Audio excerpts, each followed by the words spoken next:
శశివర్ణం చతుర్భుజం ప్రసన్నవదనం ధ్యాయేత్ సర్వవిఘ్నోపశాంతయే. గురుర్బ్రహ్మా గురుర్విష్ణుః గురుర్దేవో మహేశ్వరః గురు సాక్షాత్ పరం బ్రహ్మ తస్మై శ్రీ గురవే నమః. శారదా శారదాంభోజవదనా వదనాంబుజే సర్వదా సర్వదాస్మాకం సన్నిధిం సన్నిధిం క్రియాత్.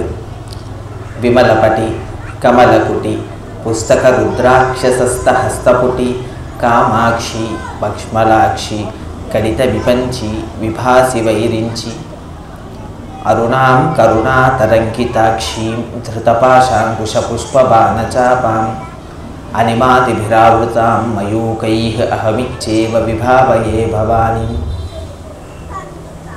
కూజంతం రామ రామేతి మధురం మధురాక్షరం ఆరుహ్య కవితాశాఖాం వందే వాల్మీకికోకిలం. వ్యాసాయ విష్ణురూపాయ వ్యాసరూపాయ విష్ణవే నమో వై బ్రహ్మనిధయే వాసిష్ఠాయ నమో నమః. శృతిస్మృతిపురాణానామాలయం కరుణాలయం నమామి భగవత్పాదశంకరం లోకశంకరం. అపార కరుణా సింధుం జ్ఞానదం శాంతరూపిణం శ్రీ చంద్రశేఖరగురుం ప్రణమామి ముదాన్వహం. ఆపదామపహర్తారం దాతారం సర్వసంపదాం లోకాభిరామం శ్రీరామం భూయో భూయో నమామ్యహం. ధర్మాత్మా సత్యసంధశ్చ రామో దాశరథిర్యది పౌరుషే చాప్రతిద్వంద్వః శరైనం జహిరావనిం.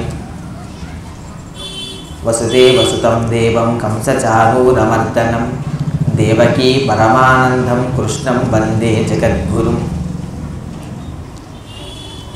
హైమోద్వపుండ్రమజహన్మకుటం సునాసం మందస్మితం మకరకుండలచారుగండం బింబాధరం బహుళదీర్ఘకృపాకటాక్షం శ్రీవేంకటేశముఖమాత్మని సన్నిధత్తాం. యత్ర యత్ర రఘునాథకీర్తనం తత్ర తత్ర కృతమస్తకాంజలిం బాష్పవారి పరిపూర్ణలోచనం మారుతిం నమత రాక్షసాంతకం. హరి ఓం. ఈశ్వర స్వరూపమైన సర్వ నమస్కారం.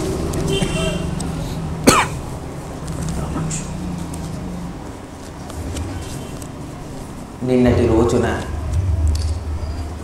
మత్స్యావతారం గురించి, కూర్మావతారం గురించి 4 మాటలు చెప్పుకునేటటువంటి అదృష్టం భగవంతుడు మనకు అనుగ్రహించాడు. ఈనాడు వరాహ అవతారం గురించి, నృసింహ అవతారం గురించి 4 మాటలు చెప్పుకునేటటువంటి ప్రయత్నం చేద్దాం. నిన్నటి రోజున మీకు చెప్పి ఉన్నాం, ఈశ్వరుడు ఎందుకు దశావతారాలు స్వీకరించారు అంటే రక్షణ కొరకు. రక్షణ ఆయన యొక్క కర్తవ్యం. ఎందుకు అంటే శివుడు పుచ్చుకున్న అవతారాలు ఏమైనా చెప్పొచ్చు కదా, కాదు, విష్ణువు పుచ్చుకున్న అవతారాలను మాత్రమే చెప్పారు. ఎందుకు అంటే సృష్టి బ్రహ్మగారి యొక్క కర్తవ్యం, స్థితి శ్రీ మహావిష్ణువు యొక్క కర్తవ్యం, లయ రుద్రుడు యొక్క కర్తవ్యం. ఒక్కొక్కరికి ఒక్కొక్క కర్తవ్యం ఉంది. అందులో స్థితి అంటే రక్షణ, రక్షించడము అన్న కర్తవ్యం ఎవరిది అంటే శ్రీ మహావిష్ణువుది. ఒకానొకప్పుడు ఇదే భాగవతంలో ఈ పరమాద్భుతమైనటువంటి గ్రంథరాజంలో గజేంద్ర మోక్షణం అనేటటువంటి ఒక పరమాద్భుతమైనటువంటి ఘట్టం ఉంది. మోక్షణము అన్న శబ్దం ఇంకా దేనికి లేదు భాగవతంలో. అన్ని ఆఖ్యానాలు ఉన్నప్పటికీ గజేంద్ర మోక్షణము అని మోక్ష శబ్దము కలిగి ఉన్నటువంటి ఒకే ఒక్క ఆఖ్యానం, పరమాద్భుతమైన ఆఖ్యానం. అందులో గజేంద్రుణ్ణి మొసలి కాలు పట్టుకుంటుంది. పట్టుకుంటే తాను చాలా ప్రయత్నం చేసి ఆ మొసలితో పోరాటం చేసి ఆ మొసలి నుంచి విడిపించుకొని లేదా మొసలిని సంహరించి బయటపడాలి అని అనుకున్నాడు. గజేంద్రుడి వల్ల కాలేదు. చాలా కాలం యుద్ధం చేశాడు, వల్ల కాలేదు. ఒంట్లో ఉన్నటువంటి ఓపిక అంతరించిపోయింది. అప్పుడు తనకు గుర్తొచ్చింది. ఏమని గుర్తొచ్చింది అంటే, నా వల్ల కాదు, దీనిని గెలవటం నాకు సాధ్యం కాదు. అప్పుడు స్తోత్రం చేశారు. ఎవ్వని చే జనించు జగమెవ్వరిలో పలనుండు లీనమై ఎవ్వని దండు నిండు పరమేశ్వరుడెవడు అనాథి మజ్జలయుడెవడు సర్వము తానైన వాడెవడు వాని నాత్మభవునీశ్వరుడే శరణంబు వేడతడు. ఎవరి కారణం చేత ఈ లోకాలన్నీ సృజింపబడుతున్నాయి, ఎవరి కారణం చేత ఈ లోకాలన్నీ రక్షింపబడుతున్నాయో, ఎవరి కారణం చేత ఈ లోకాలన్నీ లయం చేయబడుతున్నాయో అటువంటి మహానుభావుడు ఉన్నాడే, ఆ మహానుభావుడిని నేను స్తుతిస్తున్నాను. లోకంబులు లోకేశులు లోకస్తులు తెగిన తుది నలోకంబగు పెంచీగటి కవ్వల నెవ్వండేకాకృతి అయి వెలుగు వానినే సేవింతు.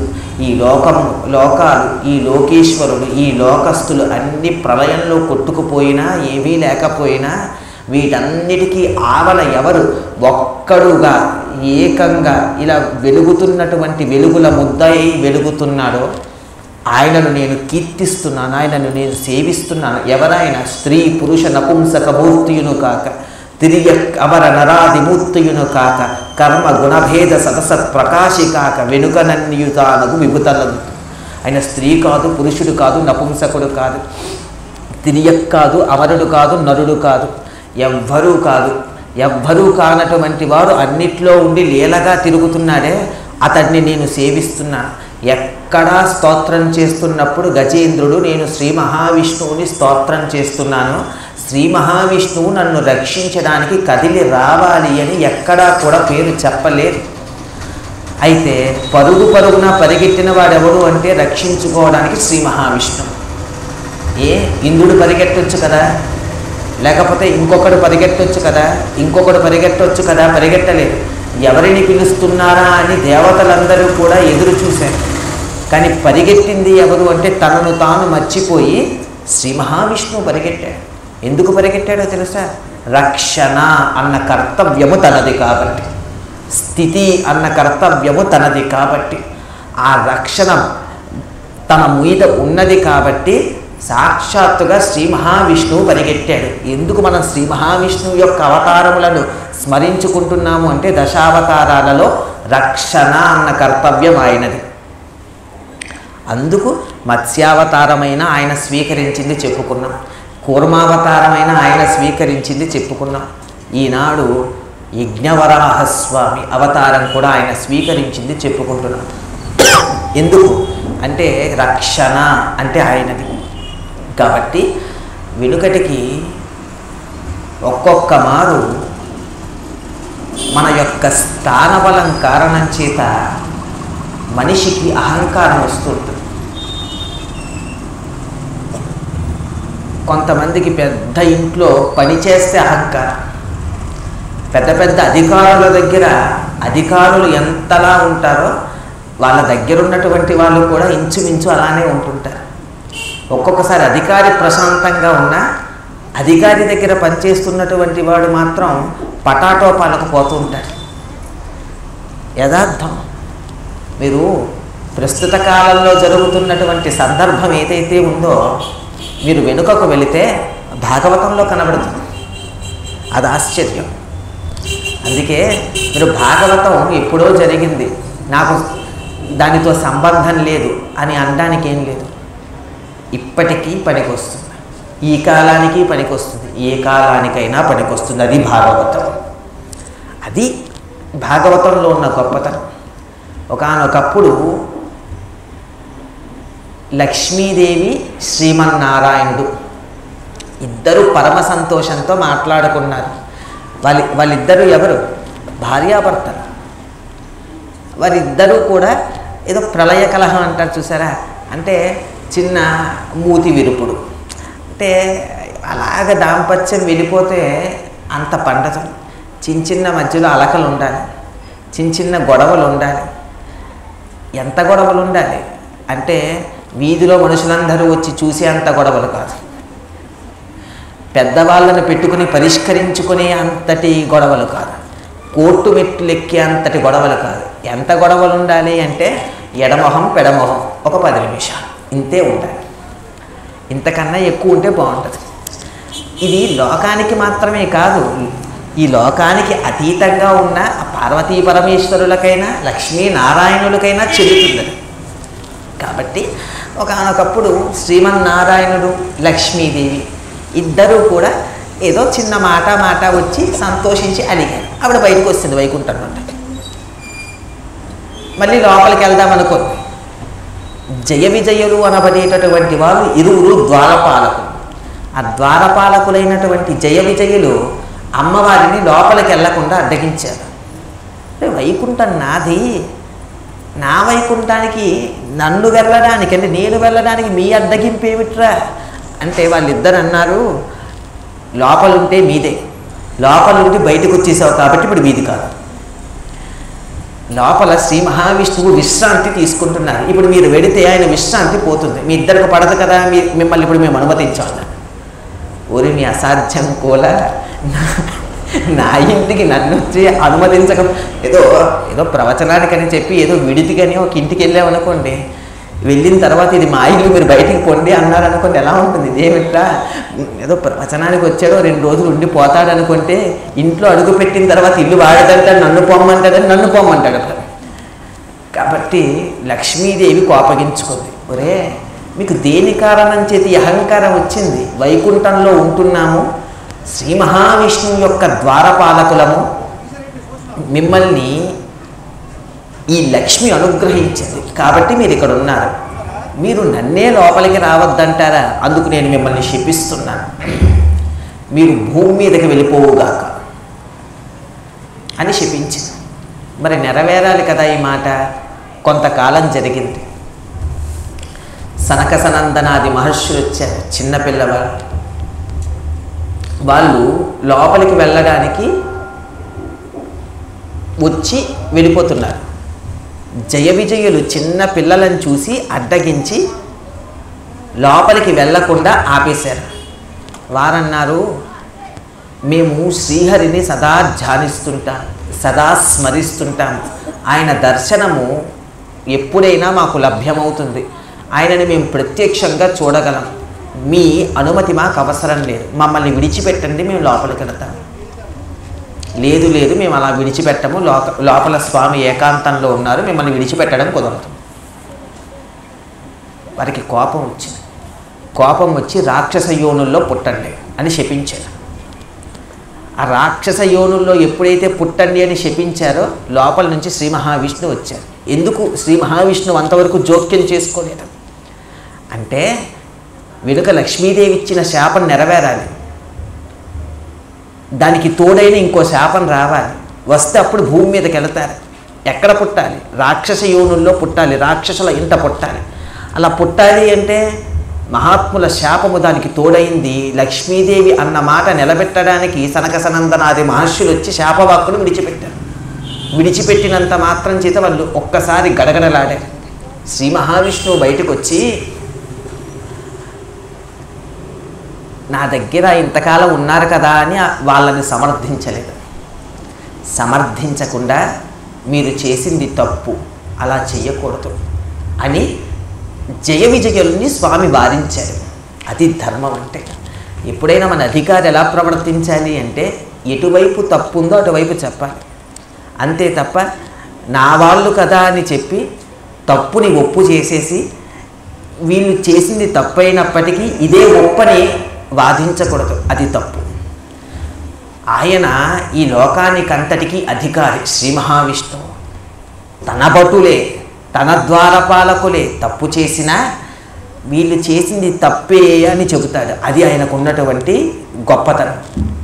తప్పని చెబితే వాళ్ళు భూమి మీదకి వెళ్ళిపోవడానికి అంగీకరించారు. అయితే శ్రీ మహావిష్ణువు అనుగ్రహించి మీరు 3 జన్మల్ని స్వీకరిస్తారు.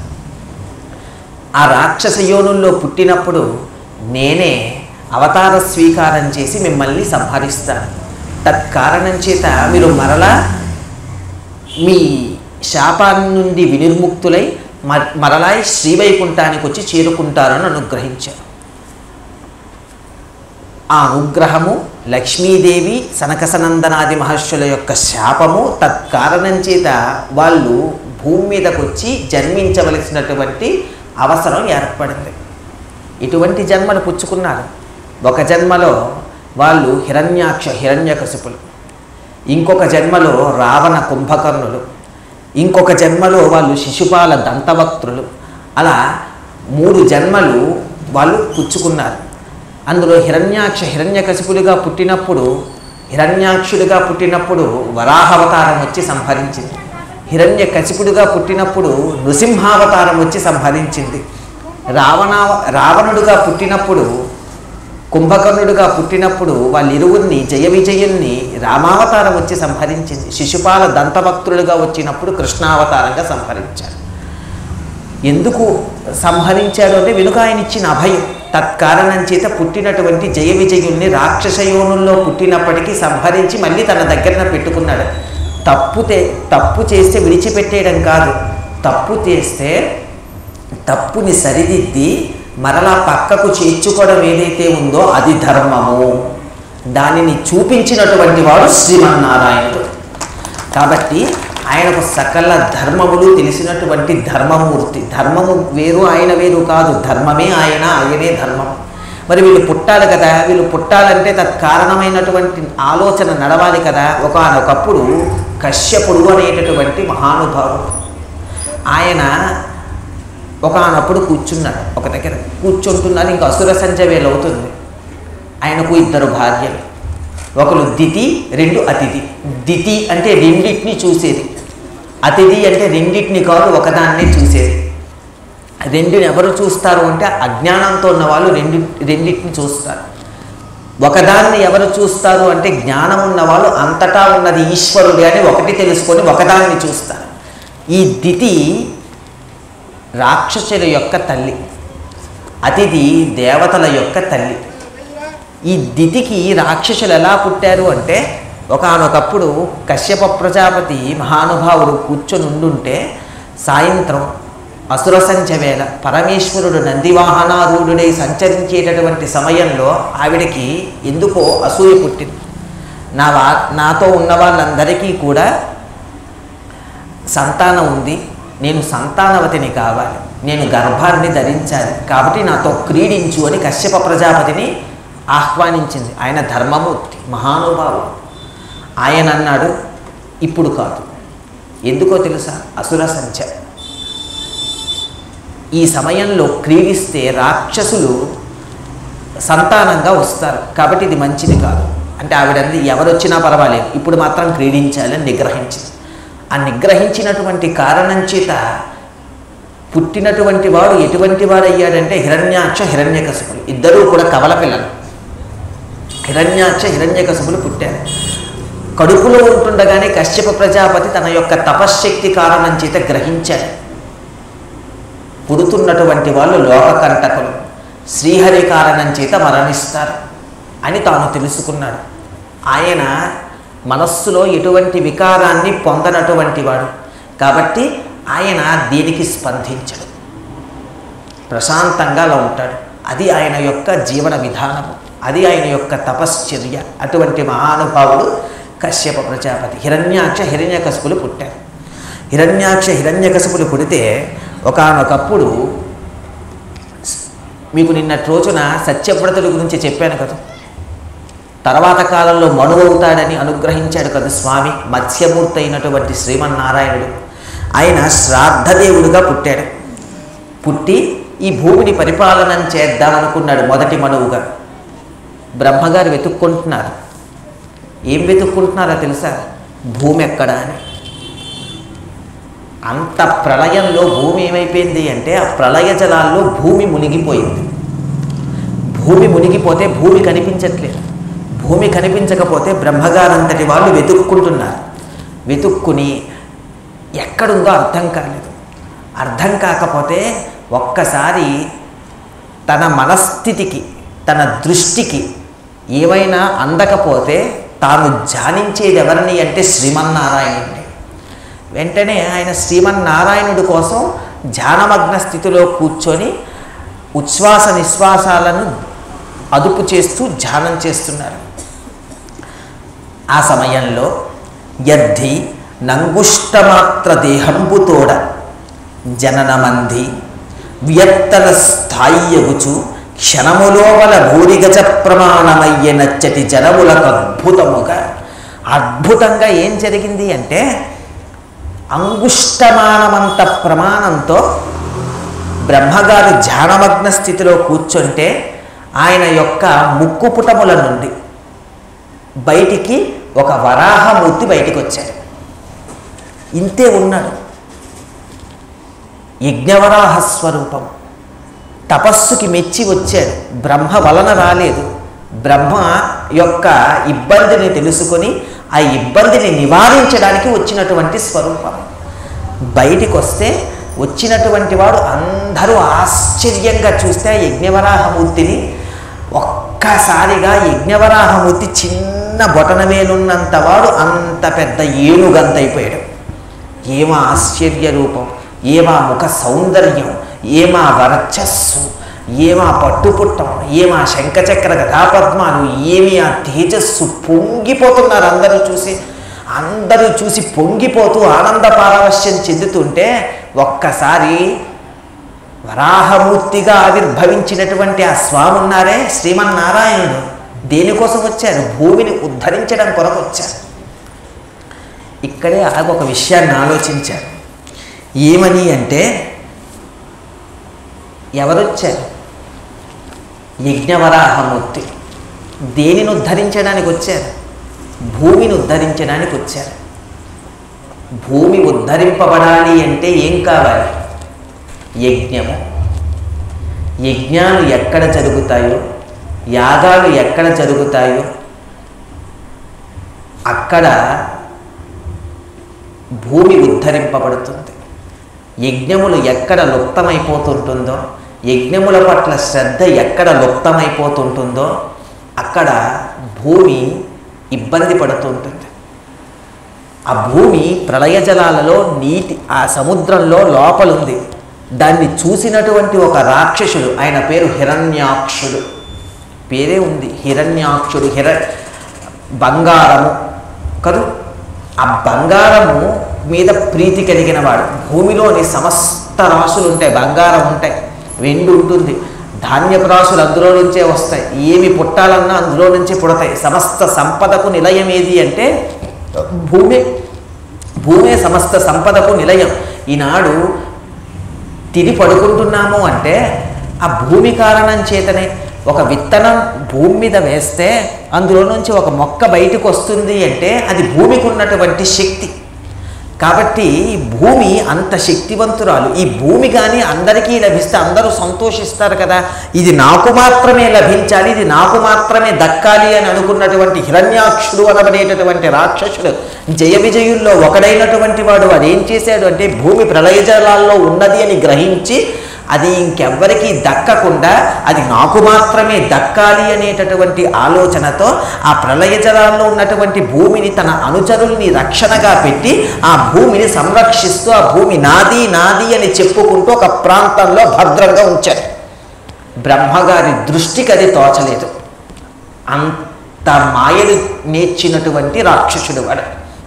కాబట్టి ఒక్కసారి ధ్యానం చేస్తే శ్రీ మహావిష్ణువు అంగుష్టమాత్రమంతా ముక్కు నుంచి బయటికి ఆవిర్భవించి యజ్ఞవరాహమూర్తి అయి ఆవిర్భవించారు. ఆవిర్భవించి ఒక్కసారి ఆయన ఎక్కడికి వెళ్ళారు అంటే ప్రళయ జలాల్లో ములిగారు, అంటే సముద్రంలో ములిగారు. ములిగి ఆ ములిగినటువంటి సందర్భంలో ఎలా ఉంది అంటే ఆ ములుగుతున్నటువంటి సందర్భం సముద్ర జలాలన్నీ కూడా రోమకూపాల లోపలికి వెళ్ళిపోయిందట. వెళ్ళిపోయి ఆ కిందకు వెళ్ళి ఎక్కడున్నది భూమి అని వెతుకుతున్నారు. వెతుకుతుంటే తన అనుచరులు కనబడ్డారు. తన అనుచరుల్ని నిగ్రహించి ఆ భూమిని తీసుకొని తన 2 కోరల మీద ఆ భూమిని పెట్టుకొని యజ్ఞవరాహమూర్తి కింద నుంచి ఎక్కడో పాతాళంలో ఉంటే ఆ భూమిని ఉద్ధరిస్తూ పైకొస్తున్నారు. అలా పైకొస్తున్నటువంటి సందర్భంలోని హిరణ్యాక్షుడు వచ్చి భూమిని పట్టుకు వెళ్ళిపోతున్నాడు అని యుద్ధం చేయడానికి సిద్ధమయ్యి యుద్ధానికి దిగాడు. శ్రీ మహావిష్ణువుతో వరాహ రూపంలో ఉన్న స్వామితో యుద్ధానికి దిగితే ఆ స్వామిని కొట్టాడు.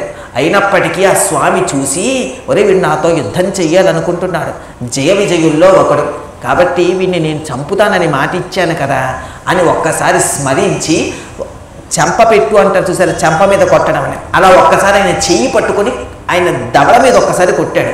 ఆ దెబ్బకి చచ్చి ఊరుకున్నాడు. ఎవరు? హిరణ్యాక్షుడు. కాబట్టి హిరణ్యాక్షుడు ఎలా చచ్చిపోయాడు అంటే మొట్టమొదట కొట్టడం ఎవరు కొట్టారంటే వరాహస్వామి హిరణ్యాక్షుడిని కొట్టాడు, కొడితే చచ్చాడు. అలా చచ్చిపోయిన తర్వాత ఆ భూమిని పట్టుకొని బయటికి వచ్చాడు. బయటకు వస్తే భూదేవి సంతోషించి పొంగిపోయింది. ఆ భూమిని ఉద్ధరించగలిగినటువంటి వాడు యజ్ఞవరాహ స్వరూపమైన వరాహమూర్తి. అటువంటి స్వామిని చూసి పొంగిపోయింది. పొంగిపోతే దేవతలందరూ కూడా జయ జయ ధ్వానాలు చేశారు.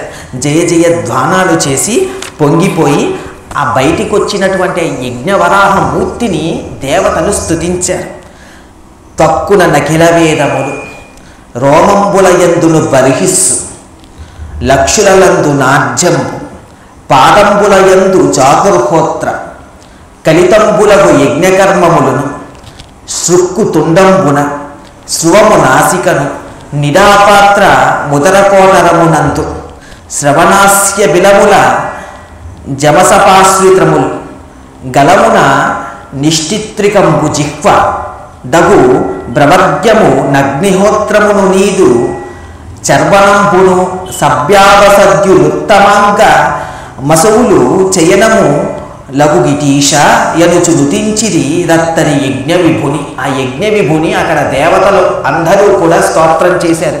ఎలా స్తోత్రం చేశారు అంటే స్వామి నీ చర్మపు వేదాలు, నీ రోమకూపాలు అగ్నులు, నీ కనుల నుండి నెయ్యి ఉత్పన్నమైంది, నీ 4 పాదాలు యజ్ఞకర్మలు, నీ ముట్టె నుండి శృక్కు ఉత్పన్నమైంది, నీ ముక్కు నుండి శృవం ఉత్పన్నమైంది, నీ ఉదరము నుండి ఇడాపాత్ర ఉత్పన్నమైంది, నీ చెవులు ముఖము నుండి చమసం ఉత్పన్నమైంది, నీ ప్రాశ్రితం అనేటటువంటిది పాత్రలు, కంఠం నుండి ఇష్టులు అనబడేటటువంటి 3 యజ్ఞాలు, నాలుక నుండి ప్రవర్గ్యం అనబడేటటువంటి యజ్ఞము, చర్వణం అనబడేటటువంటి అగ్నిహోత్రం, శిరస్సు నుండి సవ్యం అవసధ్యం అనబడేటటువంటివి ఉత్పన్నమైంది, ప్రాణము నుండి చయనాలు.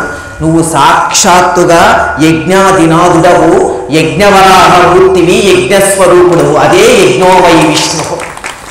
ఈ కాలంలో వేదంలో చెప్పినటువంటి అనేక యజ్ఞాలను మరిచిపోయారు. వేదంలో చెప్పబడినటువంటి యజ్ఞములు ఏమో కూడా తెలియదు, పేర్లు కూడా మరిచిపోయినటువంటి సందర్భము. యజ్ఞవరాహ స్వామిని ఎలా చూపించారు అంటే యజ్ఞంలో వాడబడేటటువంటి యజ్ఞ సామగ్రి ఏదైతే ఉందో అన్నీ ఆయన యొక్క శరీరంలో ఎలా ఉందో చూపించినటువంటి పద్యం ఈ పద్యం. ఈ యజ్ఞవరాహ ఘట్టం విన్నంత మాత్రం చేత అనేక అనేక అనేక అనేక అనేక యజ్ఞములు చేసినటువంటి ఫలము వాళ్ళకి లభ్యమవుతుంది. అది యజ్ఞవరాహ ఆవిర్భావ ఘట్టం. అంత గొప్ప యజ్ఞవరాహ స్వామి. ఆ యజ్ఞవరాహ స్వామిని భూమిని ఉద్ధరించి ఇలా పైకొచ్చి ఆ భూమి కోసం వెతుకుతూ ఆ ఉన్న సందర్భంలో భూమిని ఉద్ధరించి పైకొస్తున్న సందర్భంలో ఒక్కసారి అటు ఇటు కదులుతున్న సందర్భంలో ఆయన రోమాల నుంచి అంటే ఆయన యొక్క రోమకూపాల నుంచి సముద్ర జలాలు అటు ఇటు ఇలా పడుతుండేవి. బ్రహ్మాది దేవతలు తమ తలలు మకుటములతో కూడుకున్నటువంటి తలలు నమస్కార ముద్ర పెట్టి ఇలా తలలు వంచితే ఆ రోమకూపాల నుంచి వచ్చినటువంటి జలాలు వాళ్ళ మీద పడి యజ్ఞమైపోయిన తర్వాత దర్భతోటి అవభృత స్నానం చేసిన వాళ్ళకి దర్భతోటి ఆ జలాన్ని ఎలా ప్రోక్షణం చేస్తారో యజ్ఞవరాహ స్వామి మీద నుంచి వస్తున్నటువంటి ఆ జల ప్రోక్షణం దేవతల మీద అలా జరిగిందన్నాడు. అందరూ దేవతలు పొంగిపోయారు యజ్ఞవరాహ స్వామి వారి యొక్క ఆవిర్భావ ఘట్టము చూసి. అటువంటి యజ్ఞవరాహ స్వామి ఆవిర్భావం ఎవరు వింటారో యజ్ఞముల చేసిన ఫలము వారి ఖాతా యందు వాళ్ళకు లభిస్తుంది ఈశ్వరానుగ్రహం చేత. అయితే ఎందుకు స్వామి యజ్ఞవరాహమూర్తిగా ఆవిర్భవించాడు అంటే బాగా జ్ఞాపకం పెట్టుకోండి. యజ్ఞము చెయ్యడం కారణం చేత ఎవరు సంతోషిస్తారు? దేవతలు సంతోషిస్తారు. దేవతలకు యజ్ఞముఖంగా హవిస్సులను సమర్పిస్తాం. దేవతలు సంతోషిస్తే వర్షాలు కురిపిస్తారు సమృద్ధిగా. వర్షాలు కురిస్తే ఏమవుతుంది? పంటలు పండుతాయి. పంటలు పండితే ఏమవుతుంది? మన కడుపు నిండుతుంది. మన కడుపు నిండితే ఏమవుతుంది? మళ్ళీ మనం సంతోషించి యజ్ఞాలు చేస్తాం. మళ్ళీ యజ్ఞాలు చేస్తే ఏమవుతుంది? దేవతలు సంతోషిస్తారు. దేవతలు సంతోషిస్తే ఏం జరుగుతుంది? వర్షాలు కురిపిస్తారు. వర్షాలు కురిస్తే ఏమవుతుంది? పంటలు పండుతాయి. పంటలు పండితే ఏమవుతుంది? మనం మళ్ళీ తిని సంతోషిస్తాం. మనం తిని సంతోషించి మనం హాయిగా బతకాలి అంటే యజ్ఞము చెయ్యాలి. యజ్ఞము దేని కొరకు అంటే దేవతా తృప్తి కొరకు. ఈ యజ్ఞములు ఎవరు చేస్తారో ఈ దేవతలు తృప్తి చెందితే దేవతా సార్వభౌముడైనటువంటి వరాహమూర్తి తృప్తి చెందుతారు. అందుకు వరాహావతారం, యజ్ఞవరాహ స్వరూపం. కాబట్టి అంత గొప్పది ఈ యజ్ఞవరాహ స్వామి వారి యొక్క ఆవిర్భావ ఘట్టం. అందులో మొట్టమొదట గోవింద అన్న నామం ఎవరిదో తెలుసా? గోవింద అన్న మొట్టమొదటి నామం ఎవరిది అంటే వరాహమూర్తిదే గోవింద అన్న నామం. ఎందుకు? గో అన్న శబ్దమునకు భూమి అని అర్థం. ఒకానొకప్పుడు భూదేవిని ఉద్ధరించిన వాడెవడు? వరాహమూర్తి. భూమిని ఉద్ధరించిన వాడెవడో ఆయనే గోవిందుడు. అందుకే తిరుమలకి వెళ్తే ఏమని పిలుస్తారు? వెంకటేశ అని అనడం కన్నా గోవింద అని పిలవడమే ఎక్కువ. ఎందుకు? అది వరాహక్షేత్రం. అక్కడ ఉన్నటువంటి స్వామి మహానుభావుడైనటువంటి భూదేవిని పక్కన కూర్చోబెట్టుకొని ఏవో రహస్యంగా మాట్లాడుకుంటున్నట్లుగా అత్యంత కనువిందుగా కనిపిస్తున్నటువంటి సుందరాకృతి. ఎంత అందంగా, ఎంత చూడడానికి నయన మనోహరంగా ఉంటారో అక్కడ ఉన్నటువంటి వరాహమూర్తి భూదేవితో సహితంగా. అటువంటి స్వామి, ఆ భూమిని ఉద్ధరించినటువంటి స్వామి ఎలా వచ్చారంటే, ఆ స్వామి ఒకానొకప్పుడు భూదేవి వైకుంఠానికి వెళ్తుంది. బ్రహ్మగారు వైకుంఠానికి వచ్చారు. ఎందుకు వచ్చావు అని అడిగారు భూదేవిని బ్రహ్మగారు. ఏమీ లేదు, నన్ను ఉద్ధరించారు కదా, ఆయనతో సహా నాకు ఉండాలని ఉంది అంటే నేను కూడా భూమి మీద విహరించమని కోరడానికి వచ్చాను. పద, నీ కోరిక నా కోరిక ఒకటే, పద అడుగుదాం స్వామివారిని ప్రార్థిద్దామంటే అలాగే మీకోసం నేను వస్తానని చెప్పి భూదేవిని ఉద్ధరించినటువంటి స్వరూపంలోనే వరాహ స్వరూపంలో మొట్టమొదటగా కిందకొచ్చినటువంటి స్వామి అదిగో తిరుమల క్షేత్రం మీద భూవరాహస్వామి. అందుకే మీరు చూడండి, ఆయన కిందకి రావడానికి సిద్ధపడ్డాడు. అక్కడ కిందకి రావడానికి సిద్ధపడగానే జరిగినటువంటి విశేషము ఏమి అంటే, అక్కడ ఉన్నటువంటి గరుత్మంతుడు ఒక కొండని తెచ్చి, ఏ కొండ ఏదో కాదు, ఆయన పడుకున్నటువంటి ఆ శేషపాన్పే ఒక కొండగా చేసి క్రీడాద్రిగా చేసి ఇక్కడికి వచ్చి ఒక పర్వతంగా పెట్టాడు గరుత్మంతుడు. సాక్షాత్తుగా స్వామి యజ్ఞేశ్వరుడు, యజ్ఞస్వరూపుడు. ఆ యజ్ఞానికి అధిపతి అయినటువంటి దేవతా సార్వభౌముడైనటువంటి వరాహస్వామి, ఆ యజ్ఞ పురుషుడు, ఆ వెంకటాచలం, శేషాచలం, గరుడాచలం. ఎందుకు ఇవన్నీ పేర్లు అంటే వీళ్ళందరూ సహకరించారు ఆ కొండ కిందకి రావడానికి. కాబట్టి ఆ స్వామి అలా కిందకు వచ్చి ఆ పర్వతం మీద నెలకొని మనల్ని అందరినీ అనుగ్రహిస్తున్నారు. అందుకు యజ్ఞవరాహస్వామి అంటే ఒక అద్భుతం.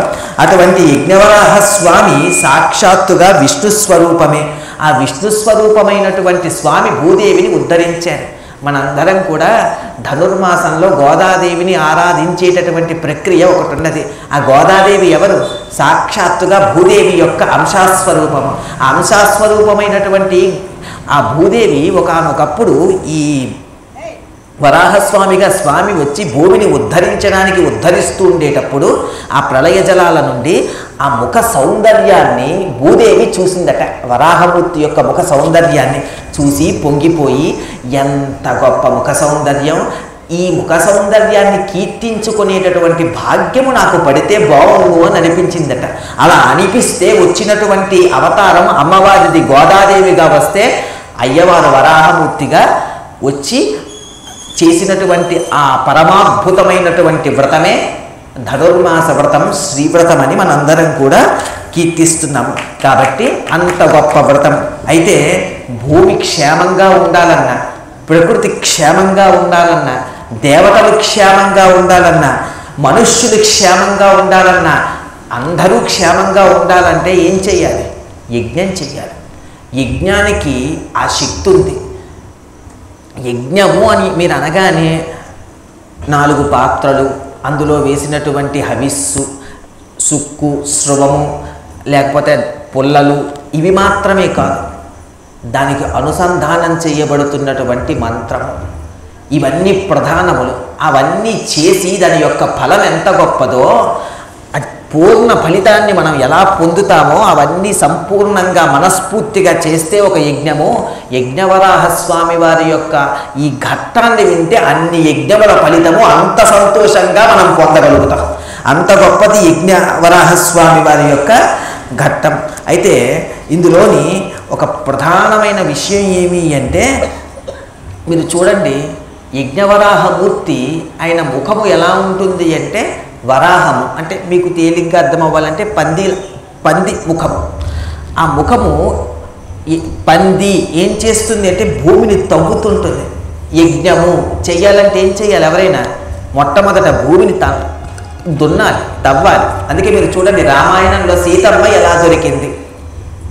సీతమ్మ ఎలా దొరికింది అంటే, యజ్ఞం చేద్దామని సంకల్పించుకున్నటువంటి జనక మహారాజు భూమిని నాగేటి చాలు పట్టుకొని దున్నితే, ఆ నాగేటి చాలు యొక్క చివరి భాగానికి టంగుమని ఒక శబ్దం వినబడితే, ఆ శబ్దం ఏమిటి అని ఆగి చూస్తే ఒక పెట్టె దొరికితే, అందులోని సీతమ్మ దొరికితే, ఆ పిల్లకి సీత అనే పేరు పెట్టాడు. సీత అంటే నాగేటి చాలు అని పేరు పెట్టుకున్నాడు. అంటే యజ్ఞము చెయ్యాలంటే భూమిని దున్నుతారు, పంట పండించాలంటే భూమిని దున్నుతారు. భూమిని దున్నకుండా భూమి సారవంతం కాదు. భూమిని దున్ని అప్పుడు ఆ భూమిని అంతటినీ సారం చేసి పంట పండిస్తారు. ఎందుకో తెలుసా? మీరు వరాహమూర్తి యొక్క ముఖాన్ని చూడండి, భూమిని దున్నుతుంటుంది. అది దున్నడం దేనికి అంటే, దున్నితేనే పంటలు పండుతాయి, దున్నితేనే యజ్ఞం చేయడానికి పనికొస్తుంది. అది యజ్ఞవరాహస్వామి, అందుకు దున్నుతారు. కాబట్టి ఇది అంతా కూడా పరమాద్భుతమైనటువంటి ఉపాసనా రహస్యాలు. కాబట్టి అంత పరమాద్భుతమైనటువంటి స్వామి యజ్ఞవరాహస్వామి ఎందుకు ఆవిర్భవించాడు అంటే, భూమాతను ఉద్ధరించడానికి, సమస్త యజ్ఞములు ఆయన స్వరూపమని చెప్పడానికి, సమస్తము ఆయనే అని చెప్పడానికి. కాబట్టి అంత గొప్ప స్వామి ఆదిక్షేత్రము, వరాహక్షేత్రము. అటువంటి క్షేత్రాన్ని ఒక్కసారి స్మరించుకుంటూ మనలో ఉండేటటువంటి అజ్ఞానాన్ని ఆయన భంజించాలని ప్రార్థన చేస్తూ వరాహ అవతారం ఇంతటితో పూర్తి.